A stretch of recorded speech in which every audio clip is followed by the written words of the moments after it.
7h49, estamos de volta com o Jornal da Bianca, edição desta terça-feira. Sejam bem-vindos, bem-vindas. E neste último bloco a gente fala de um assunto bastante importante, que é a eleição para o Conselho Tutelar de Umuarama. Aliás, a eleição foi realizada no último domingo lá no Colégio Cepate, quando foram escolhidos 5 conselheiros que vão compor o Conselho Tutelar de Umuarama para os próximos 4 anos. Foi eleita para a função a Daniele Pacheco Alvarenga, que fez 355 votos, a Maria da Silva Sato, que fez 279, a Graciela Ernesto da Costa Lira, que fez 251, a Laís Pereira Bastos Santos, com 247, e a Ketner Renata Lesse, que fez 210 votos. Sobre este assunto, eu converso aqui ao vivo com o presidente do Conselho do CMDCA, do Conselho Municipal dos Direitos da Criança e do Adolescente de Umuarama, o William Henrique Drosson, que está ao vivo. Correu tudo bem? Tudo bem. Assim, tem imprevistos de uma eleição que já são imprevistos que são previstos, na verdade. São coisas que são possíveis de acontecer. Por exemplo, na última eleição a gente teve 1.500 votantes. Nessa a gente teve 4.600 e alguns votantes. Quase 4.700 votantes. Então, assim, nós multiplicamos por 3 o número de votantes se comparado com a eleição anterior. O fluxo de pessoas no colégio foi muito grande, porque vai o votante, mas o votante leva o avô, leva o filho, leva um parente que está em casa. Então a gente estima ali 6, 7 mil pessoas ali passaram fácil pelo colégio durante todo o dia. A gente ainda teve uns momentos ali de chuva, de aglomeração de pessoas. Mas assim, tudo aconteceu dentro do imaginável. Teve, por exemplo, uma urna eletrônica que precisou ser substituída. Nós chamamos ali todos os fiscais de candidatos para acompanhar essa substituição. Tinha o pessoal do suporte técnico treinado pela Justiça Eleitoral. Então ali, a partir do momento que a urna eletrônica apresentou o travamento, chamou-se o pessoal do suporte técnico. O suporte técnico foi lá na presença dos fiscais, tirou a mídia da urna, colocou essa mídia na outra urna e continuou funcionando normalmente. Todos os votos foram registrados normalmente. Então isso já é um procedimento padrão da Justiça Eleitoral, algo que já era previsto. Marca uma fase aqui do Conselho da Criança. Foi nossa primeira eleição organizada com urna eletrônica, com apoio da Justiça Eleitoral. Isso, assim, deu um resultado muito grande, você não tem noção. Não teve problemas. O Conselho é composto por 5 conselheiras, né? Nós tivemos aí a participação de 48 candidatos. Destes 48, apenas 15 eram homens. Nós tivemos 5 mulheres eleitas. Isso chegou a estranhar o fato de só mulheres serem eleitas ou já era esperado? O que aconteceu que os homens não conseguiram nenhum?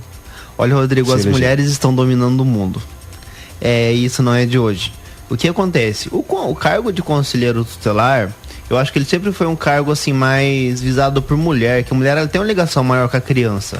A imagem da mulher ela é mais ligada à criança, o carinho da mulher, o amor da mulher, né? Então isso é mais ligado à criança, então eu acredito que na hora de votar o eleitor pensa muito nisso. É diferente, por exemplo, de uma eleição oficial para vereador, para prefeito, onde ainda tem mais uma barreira maior ali. No caso dessa eleição para conselho tutelar, geralmente é mais mulher. Hoje a gente tem, por exemplo, um conselheiro titular que é homem. Dos 5 que estão lá hoje, apenas um é homem, e ele entrou como suplente de uma conselheira que pediu exoneração há pouco tempo, que ela desistiu do cargo. Então, na outra mandato também foram 5 mulheres que entraram a princípio.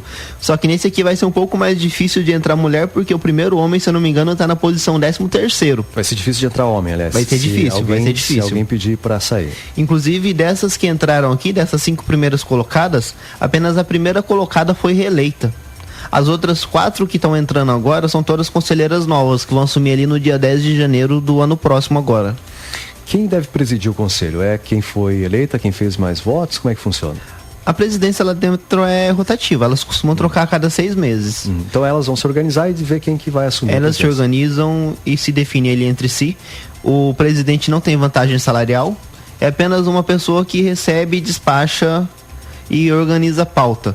É uma coisa que as pessoas falam, o presidente, igual eu sou presidente do Conselho da Criança. Eu só represento o conselho, organizo a pauta e despacho correspondência. Para você ter uma ideia, eu nem voto em reunião, eu só voto em caso de desempate. Então eu, em 2 anos no conselho, eu nunca votei em uma reunião. Nunca tive esse voto dentro de uma reunião. Então o pessoal pensa, o presidente. Não, o presidente ele apenas representa o conselho, organiza a pauta e faz o despacho das correspondências. Tem a sua função, que também é extremamente importante nesse aspecto. Eu percebi muita gente, não diria se lamentando depois da eleição, mas agradecendo votos e falando sobre a internet. Me parece que quem apostou na campanha pela internet levou furada, né? Ainda as pessoas votam no corpo a corpo, na conversa, na busca pela informação, e prova disso, me parece aqui, é a questão da primeira colocada, que foi a que mais fez votos e a que foi reeleita. Isso, foi reeleita. Teve algumas situações, por exemplo, assim, tinha candidato que fazia live no Facebook e falava assim, precisa de mudanças, não sei o quê, pegava bem no pé de quem tava lá. Aí eu falava, olha moça, isso é desnecessário você fazer dessa forma, porque isso pode até te impactar de forma negativa a forma de você falar. Então teve gente que pegou bem pesado na internet mesmo. Eu falava, gente, essa eleição não é eleição oficial. Quem sai, a pessoa não é obrigada a votar. Então quem sai domingo de manhã para ir lá votar é porque gosta da pessoa, porque conhece a pessoa e porque confia nela. Então o voto dessa eleição é voto corpo a corpo, é você chegar na pessoa, conversar ali, falar. Você sair na rua, ir lá no seu bairro, conversar com todo mundo do seu bairro, mobilizar o seu bairro. Porque o que a gente percebe? Teve candidato, se você for ver ali, as quantidades de votos, o mais votado teve 355, se eu não me engano, e o que entrou em quinto lugar teve 210 votos. Teve urna que teve um candidato sozinho que teve 86 votos. Por quê? As urnas foram divididas por bairros. Então, por exemplo, o Colégio Bento votava numa urna. Quem naturalmente vota na Unipar, votava na urna 16, por exemplo. Então, aquele pessoal do bairro que votava naquele colégio, se tinha um candidato ali dentro que fez campanha bem feita dentro daquele bairro, todo aquele bairro, a maior parte daquele bairro votou no candidato. Então, assim, é a campanha do bairro, de você ir lá no seu bairro, conversar com as pessoas, mostrar quem você é. Que as pessoas têm 5.000 amigos ali, 4.000 amigos, e aí acham que todas as amizades do Facebook vai reverter em votos, quando na verdade não, né? Não. E eu acho que isso aí, William, é extremamente importante, inclusive para a próxima eleição, os possíveis candidatos a vereador e a prefeito. Eu tenho visto muita gente usar a rede social para dizer muita porcaria. Então, gente, vamos fazer campanha como sempre foi, conversar com as pessoas, ir ao bairro, conhecer os problemas. Não adianta vocês ficarem falando para terra de ninguém. Rede social é para terra de ninguém, em muitos momentos. Então, né? Inclusive, por exemplo, um repórter foi lá fazer uma gravação lá na hora. Eu falei, você não quer votar? Ele falou assim, olha, eu não conheço ninguém. Eu peguei e dei uma lista lá de candidatos para ele e falei, olha, aqui a gente tem os 48 candidatos. Ele olhou lá na lista, olhou, falou, dessa aqui eu vi campanha, mas essa daqui eu conheço. Votou. Ele não me falou quem que era, né? Mas eu acredito que ele tenha votado. Mas assim, então a pessoa vota em quem ele conhece. Ele não vai votar em uma pessoa só porque viu falando alguma coisa na internet nessa eleição. É diferente de uma eleição para vereador, para prefeito, que os climas são mais aclamados. As pessoas, infelizmente, numa eleição para prefeito, que é uma eleição extremamente importante, para vereador, para presidente da república, as pessoas votam por impulso. Mas nessa eleição, graças a Deus, o pessoal votou ali eu acredito que votou em quem conhecia, foi lá e fez jus ao seu voto. Eu ia falar a respeito justamente disso, porque essa eleição foi sui generis, né? A gente pode dizer assim, houve um processo todo que você contava aí, mas eu sei que bem antes, a escolha dos candidatos já passaram todos eles por um processo. A gente está falando aqui do trato com a criança e com o adolescente. Quem foi eleito agora, não pense... E gostaria de saber a tua opinião disso, que eu sei que você falasse um pouquinho mais a respeito disso, que vai chegar lá e vai encontrar mar de rosa, porque é um problema extremamente sério. Conselho tutelar não é para qualquer um, vai encontrar lá problemas de violência contra a criança, violência sexual, famílias desestruturadas, então não é para pouco estômago, ou tô errado? Olha, vou te citar um caso recente. Problema numa maternidade, família envolvida com drogas. Mandado do Ministério Público, tira a criança da família. Vai o conselheiro tutelar lá na maternidade tirar a criança porque a família tinha dificuldades. E a família, se saísse da maternidade com a criança, a vida da criança estaria em risco. A conselheira pega a criança, a polícia militar acompanha, a polícia militar, num determinado momento, sai, né, após realizar o trabalho. A família olha, encontra a conselheira tutelar em outro lugar e diz, olha, eu sei onde você mora. Outra coisa... Você está na sua casa, 3 horas da manhã, 4 horas da manhã, o telefone toca. Seja Natal, Ano Novo, dia de domingo, ceia, seja lá o que for, o telefone toca. Ou você tem que ir. Se você não for, a polícia militar te chamou, você não foi, omissão.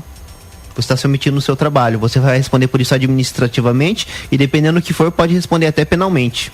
Então, assim, é um cargo que tem uma responsabilidade inimaginável. Para quem está fora, não conhece a responsabilidade que tem. Se alguém entrou apenas pelo salário, saiba que vai ter uma complicação muito grande lá na frente, porque é um cargo que exige um controle emocional muito forte. Então, assim, não é algo simples de lidar. O processo que aconteceu todo de escolha, ele limitou bastante, né? Esse pessoal que às vezes não tem noção do que é e vai só por conta do salário, ou não limitou? Com certeza deu uma assim... É uma seleção, né? Uhum. Então, por exemplo, a prova cobra bastante português. Por que cobra português?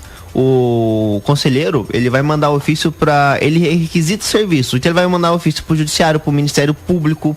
Ele vai responder à delegacia, ele vai responder à saúde, vai responder à educação. Tem que ter um português bom.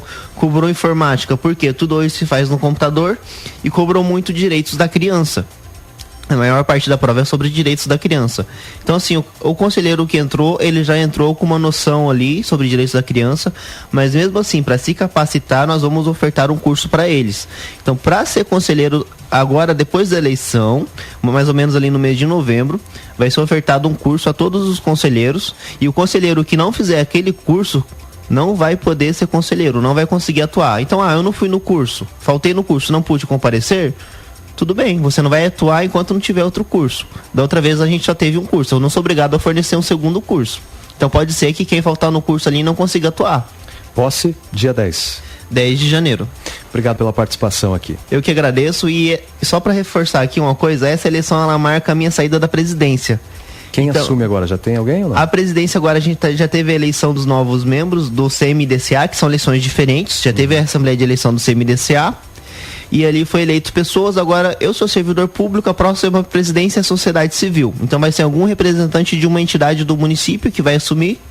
E eu acredito que nas próximas entrevistas já vai ter outra pessoa aqui representando o conselho. Então queria eu agradecer a ti por essa oportunidade que você me deu aqui de várias vezes estar aqui representando o conselho.